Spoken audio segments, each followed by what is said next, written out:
Ó, da mesma forma que a família Von Trapp, que imortalizou a Julie Andrews no filme A Noviça Rebelde,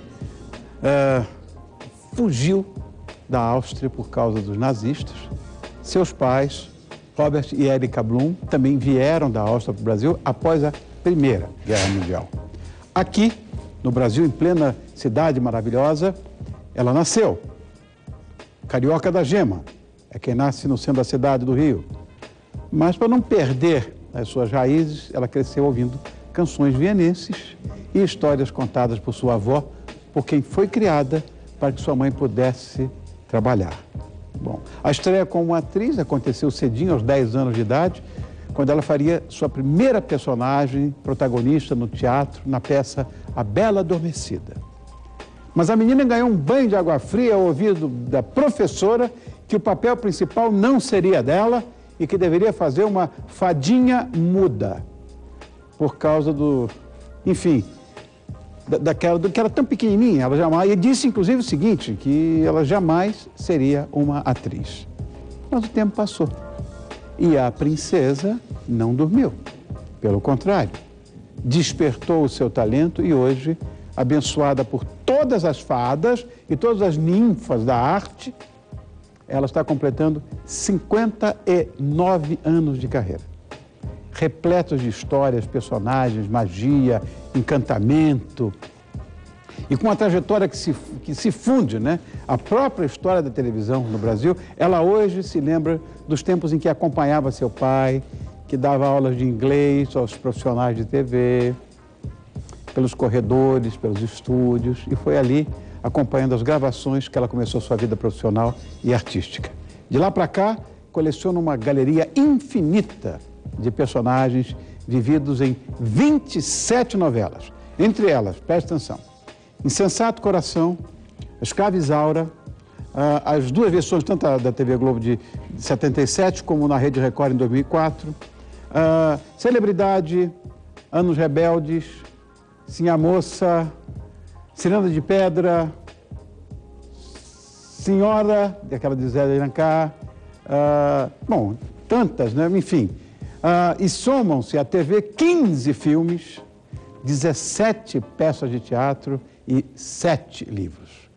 Ela é mãe de 5 filhos, avó de 7 netos, e eu tenho o prazer de ter no perfil especial de hoje uma das mais respeitadas atrizes brasileiras, e eu tenho muito orgulho em me dizer amigo dela, Norma Blum.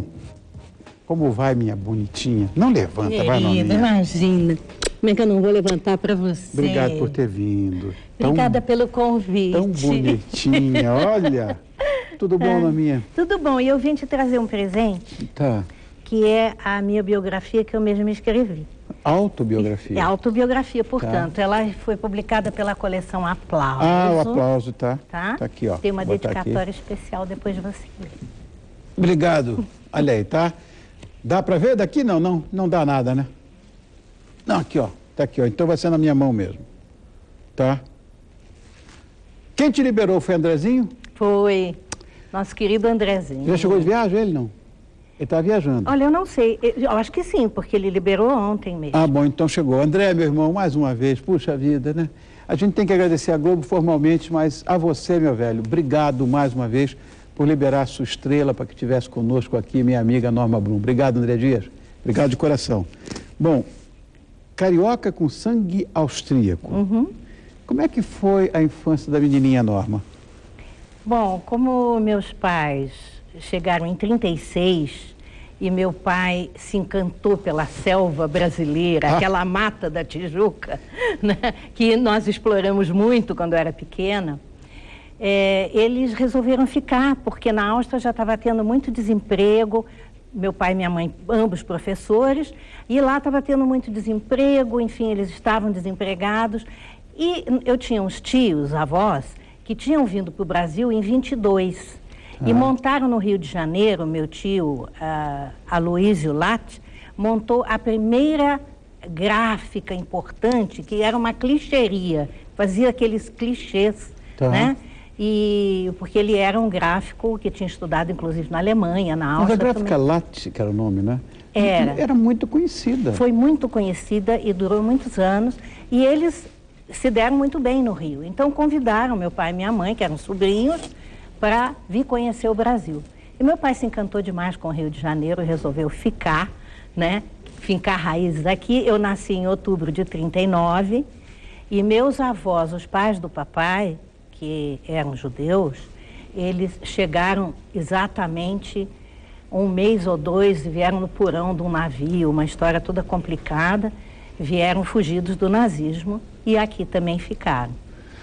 Então, mais brasileira que vocês todos, mais brasileiros que vocês todos, ninguém. Agora, essa história que eu contei na abertura, sim, que você já começou uma carreira sendo desencorajada por uma professora que hoje em dia, onde ela estiver, em que andar ela deve estar se virando, né? Que horror!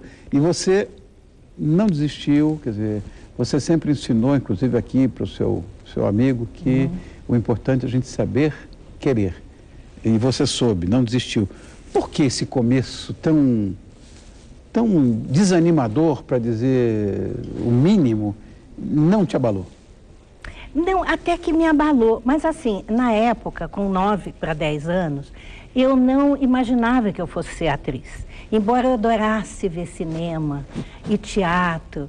E tinha um teatro, um auditório, exatamente numa escola, onde hoje é o Teatro Glaucio Gil, no Rio de Janeiro. Tá. Né? E tinha um palco razoavelmente bom. E aí tinha uma professora de declamação. E eu participava das aulas de declamação com muito prazer, mas sem aquela intenção de virar atriz nem nada. Aí eu fui escolhida, talvez porque eu era muito bonitinha, eu fui escolhida para fazer A Bela Adormecida. E ia ter uma peça com vários dos alunos da aula de declamação. Eu comecei a ensaiar. Só que eu tenho um Rzinho preso, porque como eu nasci numa família de estrangeiros que estavam se adequando ao Brasil, ainda não falavam bem o português, meus 2 primeiros idiomas foram o alemão, que meus avós falavam e minha mãe, e o inglês que papai, graças a Deus, falou comigo desde o berço. E aprendi português aos 3 anos de idade. Então eu fiquei com sotaque, o Rzinho preso. E aí a professora chegou para mim, quando eu estava toda feliz lá fazendo a Bela Adormecida dos ensaios, ela falou, não, você vai fazer a fadinha muda, que entra muda e sai calada, porque você com esse sotaque não dá, você nunca vai ser uma atriz. E eu pensei que é porque você era muito pequenininha, que ela não te deu o papel da princesa. Não, é porque eram jovens fazendo a peça realmente, mas é por causa do sotaque. O Rzinho preso. Aí ela me jogou aquela maldição da Bela Adormecida, sim, né, da sim, Bruxa Má. Você nunca vai ser atriz. E o mais engraçado é que, além de eu ter ido para as aulas de inglês aos 12 anos, com o papai, que ele inaugurou a TV Tupi, ainda no tempo da TV Tupi, ali na Rua Venezuela. Que na Venezuela, lá no centro. Comecei lá a minha carreira. Comecinho, que era rádio, era gráfica, era o Cruzeiro, era tudo ali. Exatamente, tudo ali na Praça Mauá. Isso. E eu comecei a minha vida profissional em inglês, dando aula junto com o papai, só que era uma aula muito dinâmica, então nós aproveitávamos os melhores alunos das faculdades onde ele dava aula, fazíamos trechos de peça de Bernard Shaw, de Oscar Wilde e tal, para dar aula de inglês. Jaci Campos me viu e falou, essa menina tem talento. Campos. Câmera 1. Câmera 1. Então estreiei aos 14 anos, em português, no Câmera 1 de Jaci Campos. Olha! Eu não perdia! Era ótimo, programa maravilhoso. Vamos só lembrar para para os mais jovens, olha, era um programa, era uma teledramaturgia feita com uma única câmera. Você imagina o que deve ser para um câmera fazer, e o diretor de TV era irrelevante. A peça inteira era com uma câmera só. Uma câmera e uma câmera. Inteira a mas peça. Era extraordinário. E a maioria das peças era grand guignol, né? Imagina. Coisa e tal.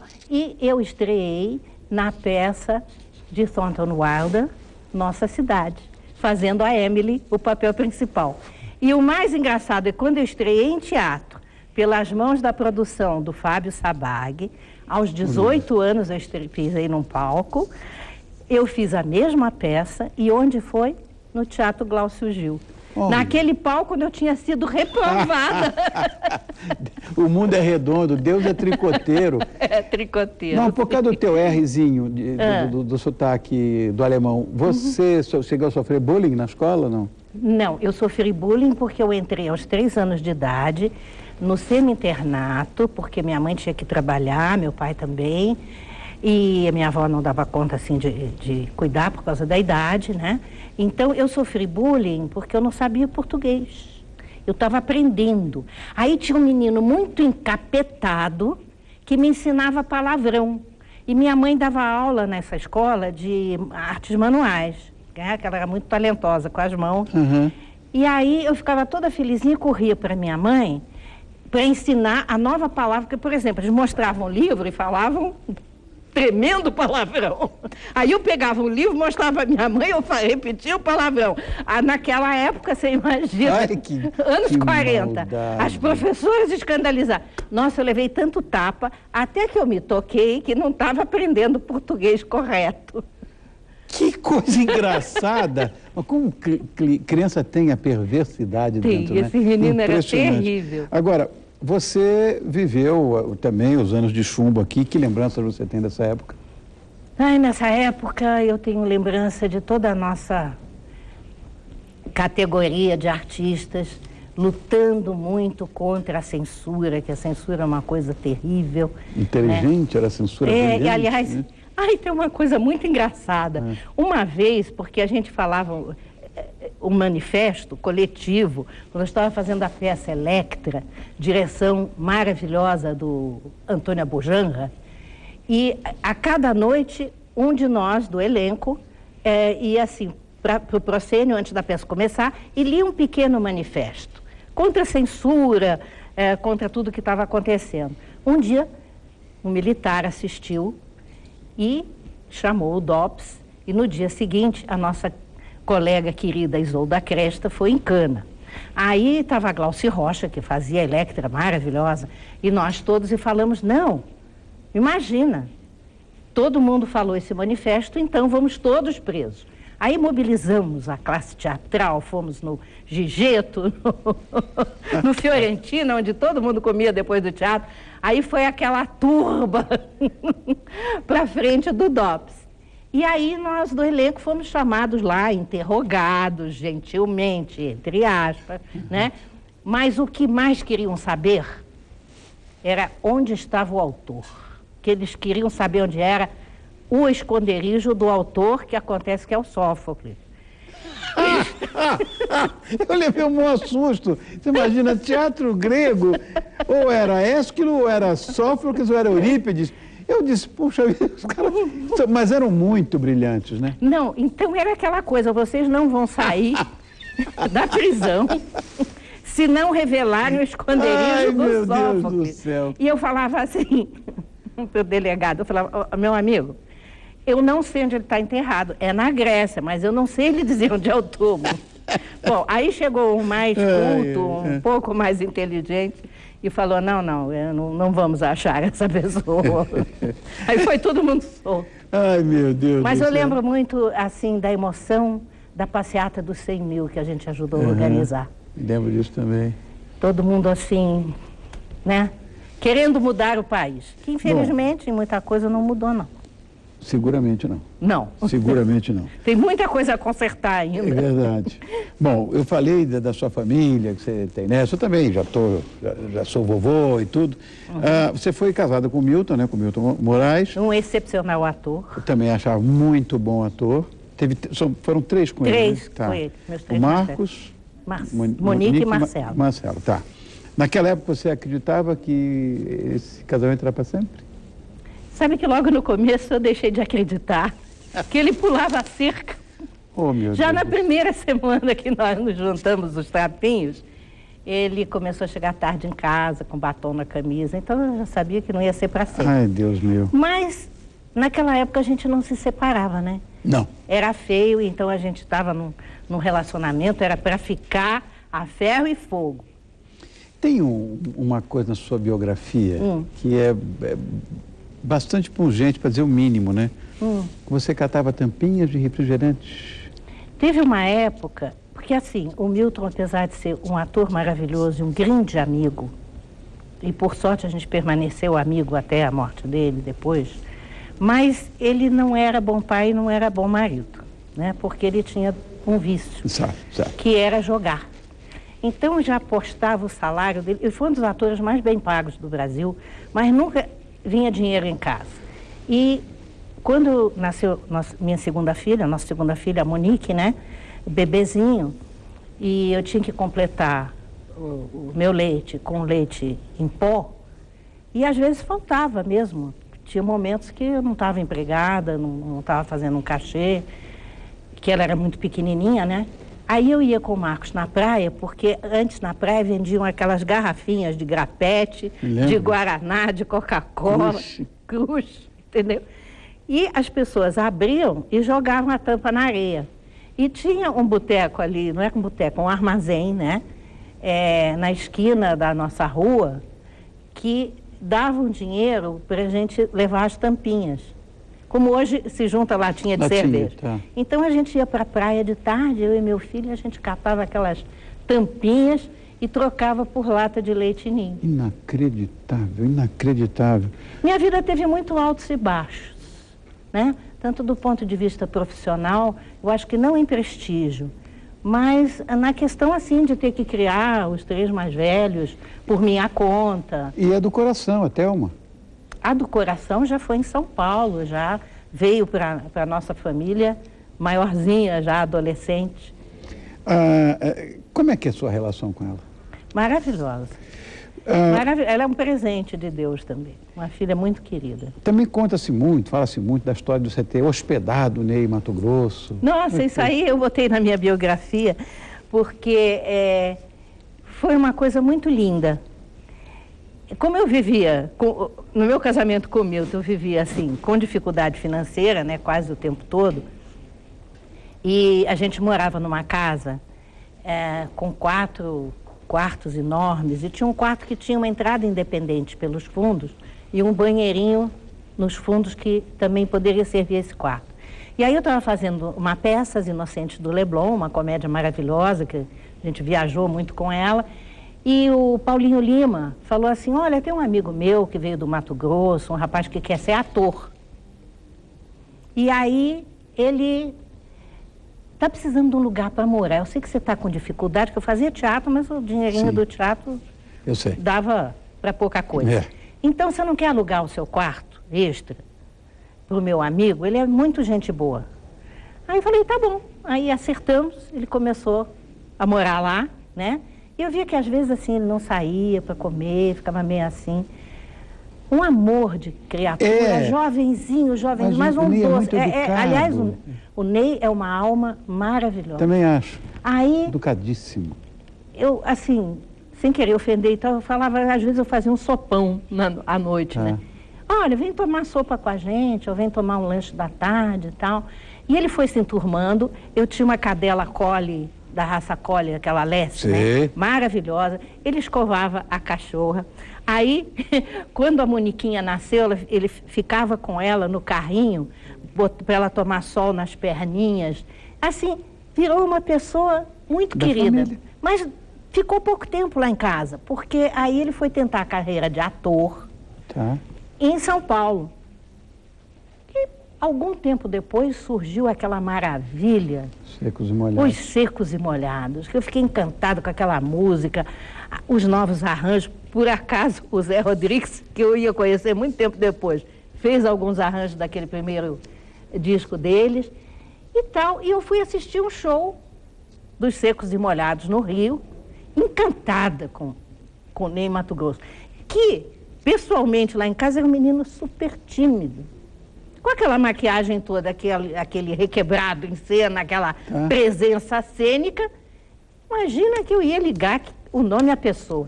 Aí o Paulinho Lima um dia falou, você não sabe quem é o Ney Mato Grosso? Eu falei, não, é o Neyzinho do Mato Grosso que morou na sua casa. Ai, que coisa. Você também citou agora há pouco o nome de um querido amigo meu de adolescência, de juventude, lá no Rio, que foi o Zé. O Zé Rodrigues foi seu marido e que te deu a Mariana, inclusive, né? Aliás, me chama de tio, ela de sobrinha. Um beijo, meu amor. Olha, eu dei os milhões de beijos que você recomendou para o seu tio. Com o Zé, eu me lembro disso. Você formou um casal que era referência, né? Na mídia. E de uma hora para outra, eu nunca perguntei nada, nem para o Zé, que era meu irmão, nem para você. O que acabou primeiro? Foi, na verdade, a relação ou o amor? Porque a amizade eu sei que tinha ficado. Não, o amor, pelo menos da minha parte, não acabou quando a gente se separou, não. Logo no começo, não. E ficou um respeito muito grande, né? Depois. Mas o Zé tinha uma inquietação, ele não conseguia ficar com uma mulher por muito tempo, né? Mas ele também, olha, ele não pulava cerca.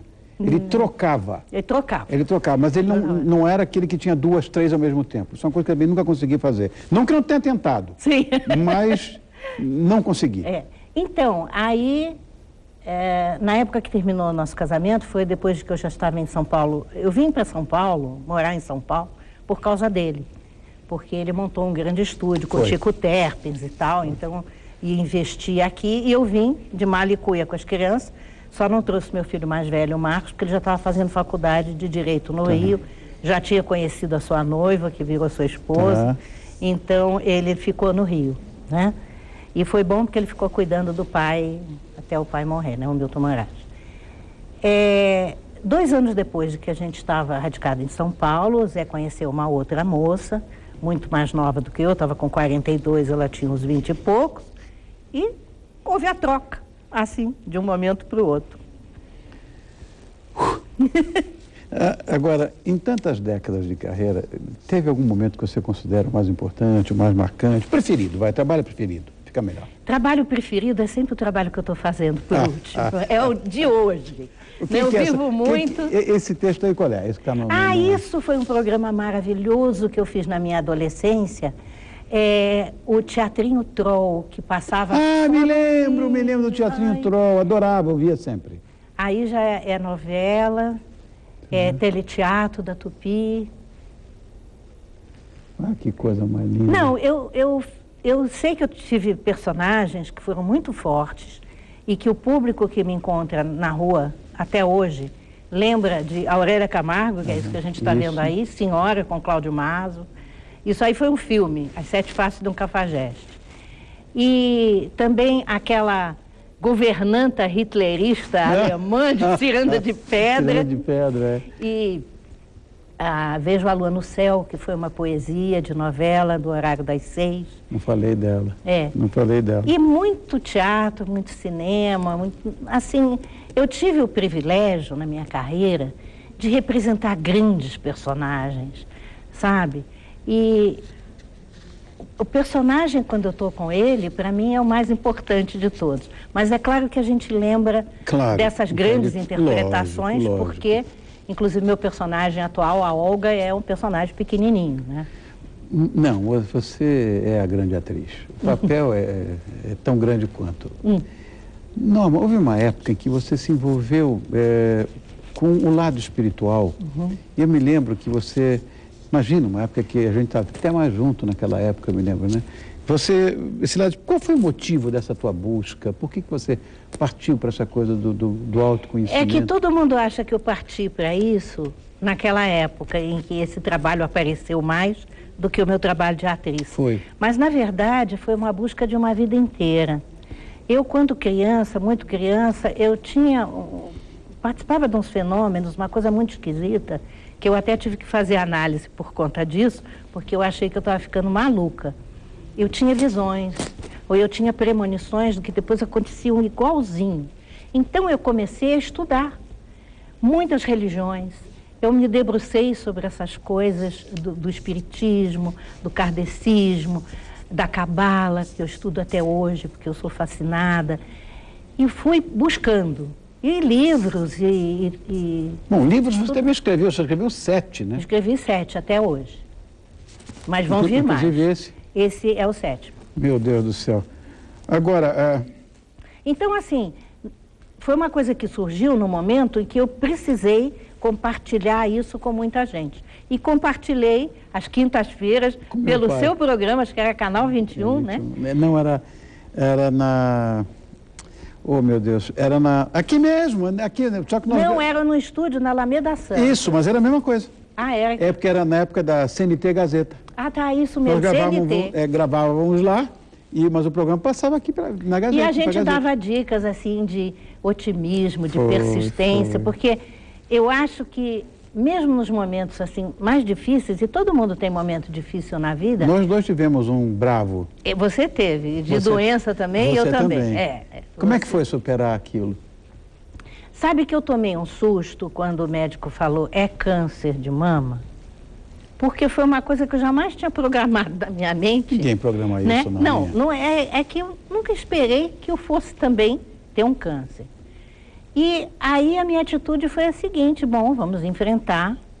O difícil foi que eu recebi muito não naquela época da cirurgia, eu tive que fazer 2 cirurgias, e naquela época eu recebi muito não profissional, porque depois eu ficava sabendo que as pessoas comentavam, não, vai morrer já, e aí, isso já tem 10 anos, né?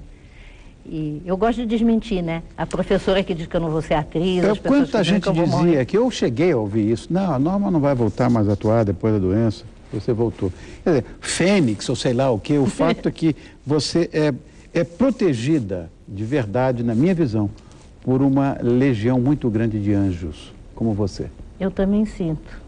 Obrigado, eu tenho meu essa amor. proteção. Obrigado por ter vindo. Muito obrigada. Esse é um quadro tão especial. Eu queria nosso te programa. lembrar o seguinte, que eu fiquei muito honrada, ela já esteve no seu programa. A Rogéria Gomes, jornalista, escreveu um livro fundamental. Ela esteve aqui, nós divulgamos esse livro aqui. Sobre o teatro brasileiro. Aqui, que beleza. Uma pesquisa que ela fez. Opa, isso é bem o tio Rony, né? É.